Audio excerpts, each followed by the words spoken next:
আসসালামু আলাইকুম, স্বাগত জানাচ্ছি আরটিভির মধ্যাহ্নের সংবাদে। আপনাদের সঙ্গে আছি আমি ফারিয়া শারমিন।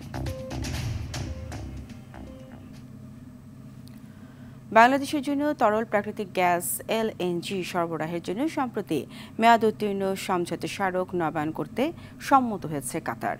পাশাপাশি বাংলাদেশের প্রস্তাবিত স্থলভিত্তিক এলএনজি টার্মিনালের জন্য কারিগরি কাজ এগিয়ে নিতে চায় দেশটি। মঙ্গলবার কাতারের জ্বালানি বিষয়ক প্রতিমন্ত্রী সাদ বিন শেরিদা আল কাবি দোহায় আর্থনাদ শীর্ষ সম্মেলনে প্রধান উপদেষ্টা ডক্টর মোহাম্মদ ইউনূসের সঙ্গে সাক্ষাতে এই প্রতিশ্রুতি দেন। কাতারের জ্বালানি প্রতিমন্ত্রী প্রধান উপদেষ্টাকে জানান যত দ্রুত সম্ভব বাংলাদেশকে সমর্থন করতে চান তারা। এদিকে কাতারের ব্যবসায়ীদের বাংলাদেশে বিনিয়োগ এবং তাদের উৎপাদন কারখানা বাংলাদেশে স্থানান্তরের আহ্বান জানিয়েছেন প্রধান উপদেষ্টা।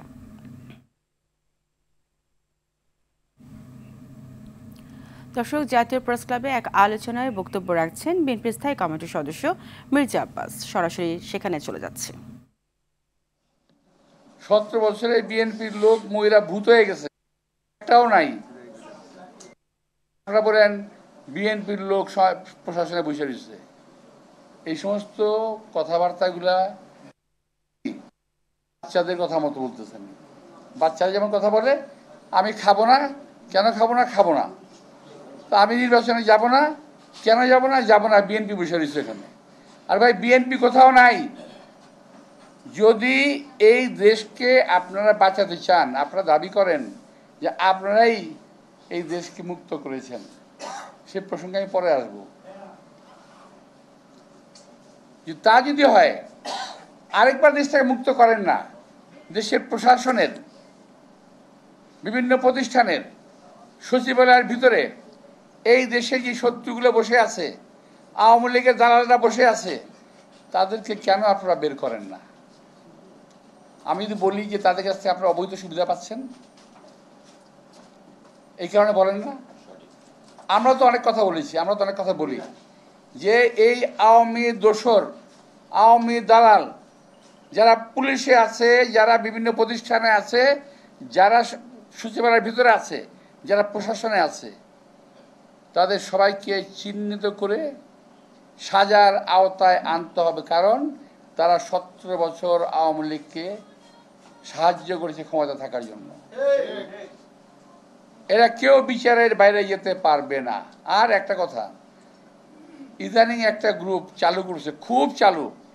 আমি যারা নাকি ফেসবুক আপনারা দেখেন এবং কাজ করেন, তাদেরকে বলছি যে এখানে প্রতিবাদ করবেন।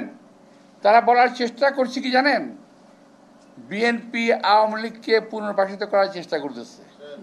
আরে ভাই, কি কমু, আমার আর ভাল লাগে না এখন এটা কইতে। আরে ভাই, 17টা বছর এদের যন্ত্রণায় পাগল হয়ে গেছি, পরিবার পরিজন সহ অশান্তিতে ভুগেছি, অসুস্থ হয়ে পড়েছি, অকালে বৃদ্ধ হয়ে গেছি। অনেক পরিবার ধ্বংস হয়ে গেছে বিএনপির এই আওয়ামী লীগের অত্যাচারে। বরং আমি বলতে চাই, আওয়ামী লীগকে যারা দেশে পুনর্বাসিত করার চেষ্টা করবে, তাদের বিরুদ্ধে আমাদের সংগ্রাম অব্যাহত থাকবে। এই দেশে আওয়ামী লীগের অবস্থান থাকতে পারে না। এবং আওয়ামী লীগের হাসিনা সহ আওয়ামী লীগের সমস্ত নেতা কর্মী, প্রশাসনের ব্যক্তিবর্গ, তাদের সকলের বিচার হতে হবে। এখন কথা হলো, আমার অনেক ভাই বলেন, আমাদের অনেক সন্তানরা বলেন যে আগে বিচার করতে হবে, পরে নির্বাচন হবে। কেন ভাই? আপনারা তো আমাদের চেয়ে বেশি অত্যাচারিত না। যদি বলেন 5ই আগস্টের কথা যদি বলেন, আরে ভাই 5ই আগস্টে, এখন তো বলতে গেলে তো আবার ভালো লাগবে না, আচ্ছা বলতে চাই না। দর্শক, দেখছিলেন মির্জা আব্বাসের বক্তব্যের অংশবিশেষ। চলে যাচ্ছে পরবর্তী সংবাদে। অন্তর্বর্তী সরকারের প্রধান উপদেষ্টা ডক্টর মোহাম্মদ ইউনূসের বিরুদ্ধে দায়ের করা দুর্নীতির মামলা বাতিল করেছেন আপিল বিভাগ। বুধবার প্রধান বিচারপতি ডক্টর সৈয়দ রেফাত আহমেদের নেতৃত্বাধীন আপিল বিভাগ এই রায় দেন। হাইকোর্টের রায়ের বিরুদ্ধে ডক্টর ইউনূসের আপিল মঞ্জুর করে সর্বোচ্চ আদালত এই রায় ঘোষণা করেন। এই সময় প্রধান উপদেষ্টা হওয়ার পর তড়িঘড়ি করে দুদকের মামলা প্রত্যাহার করে নেওয়া সঠিক ছিল না বলেও মন্তব্য করেন আদালত। দুদক আইনজীবী বলেন, মামলার প্রক্রিয়াটি সঠিক ছিল না, দেরিতে হলেও বুঝতে পেরেছিল দুদক।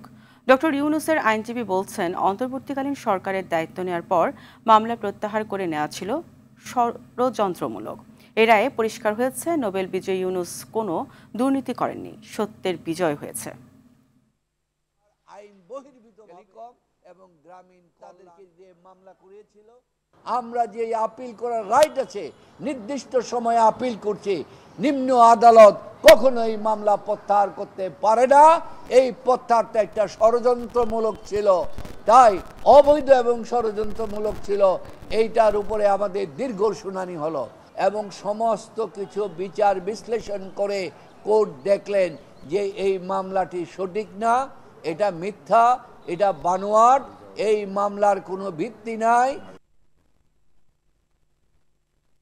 কুয়েটে অনশনরত শিক্ষার্থীদের সঙ্গে দেখা করে তাদের স্বাস্থ্যের খোঁজ খবর নিয়ে অনশন কর্মসূচি থেকে সরে আসার আহ্বান জানিয়েছেন শিক্ষা মন্ত্রণালয়ের উপদেষ্টা ডক্টর CR আবরার। সকালে খুলনা প্রকৌশল ও প্রযুক্তি বিশ্ববিদ্যালয়ে পৌঁছে আন্দোলনরত শিক্ষার্থীদের এই আহ্বান জানান তিনি। এই সময় তিনি শিক্ষার্থীদের আশ্বস্ত করে বলেন, দ্রুতই তাদের সকল সমস্যার সমাধান করা হবে।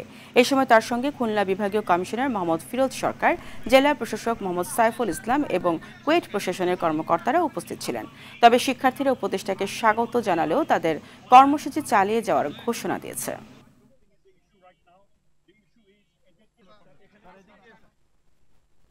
কুমিল্লা বুড়িচং উপজেলার মাধবপুরে ট্রেনে কাটা পড়ে 3 যুবক নিহত হয়েছে। ভোরে এই ঘটনা ঘটে। নিহতদের পরিচয় জানা যায়নি। বিষয়টি নিশ্চিত করে কুমিল্লা রেলওয়ে পুলিশ ফাঁড়ির ইনচার্জ সোহেল মোল্লা জানান, ঢাকা থেকে চট্টগ্রামগামী লাইনে 3 যুবক ট্রেনে কাটা পড়ে মারা গেছেন। খবর পেয়ে বুড়িচং থানা ও রেলওয়ে ফাঁড়ির পুলিশ ঘটনাস্থল পৌঁছে মৃতদেহ 3টি উদ্ধার করে। তবে কোন ট্রেনে কাটা পড়েছে বিষয়টি জানা যায়নি।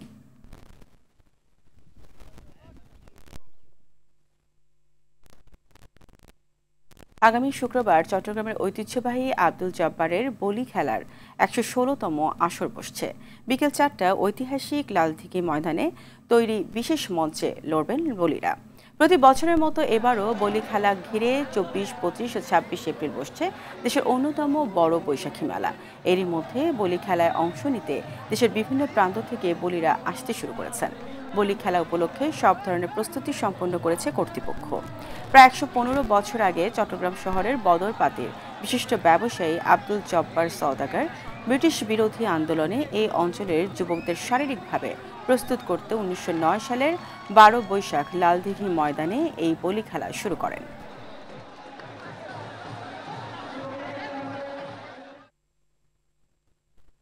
দর্শক, এই বিষয়ে বিস্তারিত জানাতে চট্টগ্রাম থেকে আমাদের সঙ্গে সরাসরি যুক্ত হচ্ছেন সহকর্মী সাইফুল মাহমুদ। সাইফুল, বলি খেলা ঘিরে কি কি প্রস্তুতি চলছে জানাবেন? জি ফারিয়া, আসলে যেমনটি বলেছেন, ঐতিহ্যবাহী লালদিঘির পারে আব্দুল জব্বারের বলি খেলার 116তম আসর বসবে আগামী পরশুদিন শুক্রবার। সেই উপলক্ষে ইতিমধ্যে কিন্তু মাঠ প্রস্তুত করা হচ্ছে এবং যেই জায়গাটিতে আসলে বলিরা বলি ধরবেন সেই বিশেষ মঞ্চ তৈরি করা হচ্ছে এবং এটি কিন্তু প্রায় 3 ফিট উপরে নিচে দিয়ে বাঁশ দিয়ে উপরে বালি দিয়ে কিন্তু এই মঞ্চ তৈরি করা হয় এবং এখানে একটা বিষয় জানিয়ে রেখে, সেটাতে 1 থেকে 1.5 কিলোমিটার এলাকা জুড়ে কিন্তু LED স্ক্রিন বসানো হয়। যেহেতু আসলে 3 থেকে 3.5 লাখ মানুষ লোকের সমাগম হয়, সেজন্য সবার পক্ষে কিন্তু আসলে মাঠে আসা সম্ভব হয় না। সেজন্য কিন্তু 1 থেকে 1.5 কিলোমিটার দূর পর্যন্ত LED স্ক্রিন বসানো হয় এবং যারা দূর দূরান্ত থেকে আসেন তারা কিন্তু LED স্ক্রিনের মাধ্যমে কিন্তু এই বলি খেলা উপভোগ করেন। এবং শুক্রবার বিকাল 4টায় এই বলি খেলাটি উদ্বোধন করবেন চট্টগ্রাম CMPর কমিশনার এবং প্রধান অতিথি হিসেবে উপস্থিত থাকবেন, ফাইনাল খেলায় উপস্থিত থাকবেন city mayor doctor Sadat Hossain এবং যিনি চ্যাম্পিয়ন হবেন তাকে 30,000 টাকা ট্রফি সহ এবং যিনি রানার্স আপ হবেন তাকে 20,000 টাকা ট্রফি সহ। তবে এখানে এতে প্রায় 100 জন বলি অংশগ্রহণ করে। যারা অংশগ্রহণ করবেন তারা কিন্তু ইতিমধ্যে নাম জমা দিয়েছেন। বিশেষ করে দূর দূরান্ত থেকে কিন্তু বলিরা এসেছেন। গত 2 বার চ্যাম্পিয়ন হয়েছেন কুমিল্লার বলি এবং ইতিমধ্যে সব প্রস্তুতি সম্পন্ন করা হয়েছে এবং প্রতি বছরের মতো এবারও কিন্তু আসলে 3 দিন ব্যাপী এই বৈশাখী মেলা অনুষ্ঠিত হচ্ছে এবং আশেপাশে প্রায় 1 থেকে 1.5 কিলোমিটার এলাকা জুড়ে কিন্তু মেলা বসেছে এবং সবাই কিন্তু খুশি এবং যারা প্রস্তুতি নিয়ে রেখেছেন তারা কিন্তু আগামী পরশুদিনের জন্য সম্পূর্ণ প্রস্তুত নিয়ে রেখেছেন। এই ছিল আমার কাছে বলি খেলা নিয়ে সর্বশেষ তথ্য। সাইফুল, আপনাকে ধন্যবাদ। এবার আন্তর্জাতিক প্রসঙ্গ। ভারত শাসিত জম্মু কাশ্মীরে পর্যটকদের উপর জঙ্গি হামলার ঘটনায় সেখানে নিরাপত্তা ব্যবস্থা জোরদার করা হয়েছে। হামলার পর সৌদি আরব সফর সংক্ষিপ্ত করে দেশে ফিরলেন ভারতের প্রধানমন্ত্রী নরেন্দ্র মোদী। আজ দিল্লিতে ক্যাবিনেট কমিটি অন সিকিউরিটির জরুরি বৈঠকে সভাপতিত্ব করবেন তিনি। সেখানে কাশ্মীর পরিস্থিতি নিয়ে বিস্তারিত আলোচনা হবে। ভারতীয় সংবাদ মাধ্যমগুলো বলছে, ভয়াবহ এই হামলার দায় স্বীকার করেছে পাকিস্তান ভিত্তিক নিষিদ্ধ ঘোষিত সন্ত্রাসী গোষ্ঠী লস্কর-ই-তৈয়বার শাখা সংগঠন দ্য রেজিস্ট্যান্স ফ্রন্ট TRF। জানা যায়, গোষ্ঠীটি 2019 সালে তাদের কার্যক্রম চালু করে। এদিকে পর্যটকদের উপর হামলার ঘটনায় ভারতের প্রধানমন্ত্রী নরেন্দ্র মোদীকে ফোন করে নিন্দা ও সমবেদনা জানিয়েছেন যুক্তরাষ্ট্রের প্রেসিডেন্ট ডোনাল্ড ট্রাম্প ও যুক্তরাজ্যের প্রধানমন্ত্রী কিয়ার স্টারমার। এ সময় অপরাধীদের বিচারের আওতায় আনতে ভারতের প্রতি পূর্ণ সমর্থন ব্যক্ত করেন তারা।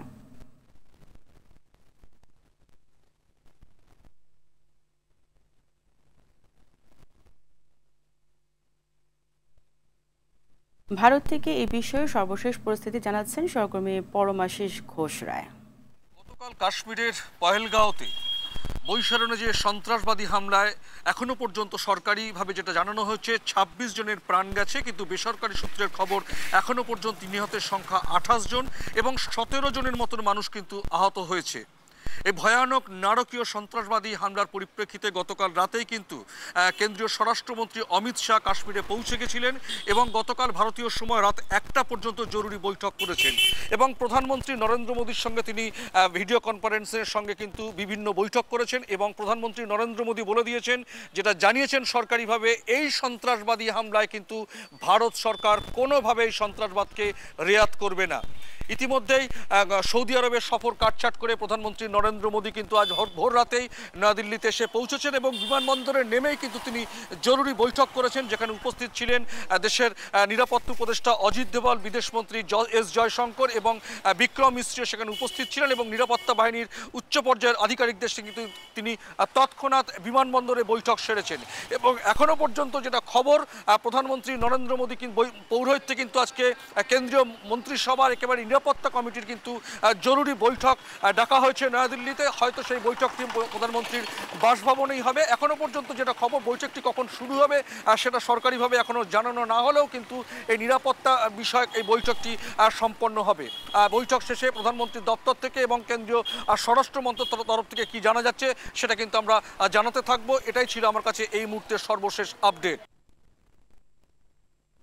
কাশ্মীর পরিস্থিতি নিয়ে সর্বশেষ জানাচ্ছেন পরমাশিস ঘোষ রায়। মধ্যাহ্নের সংবাদ এই পর্যন্তই। ধন্যবাদ সবাইকে।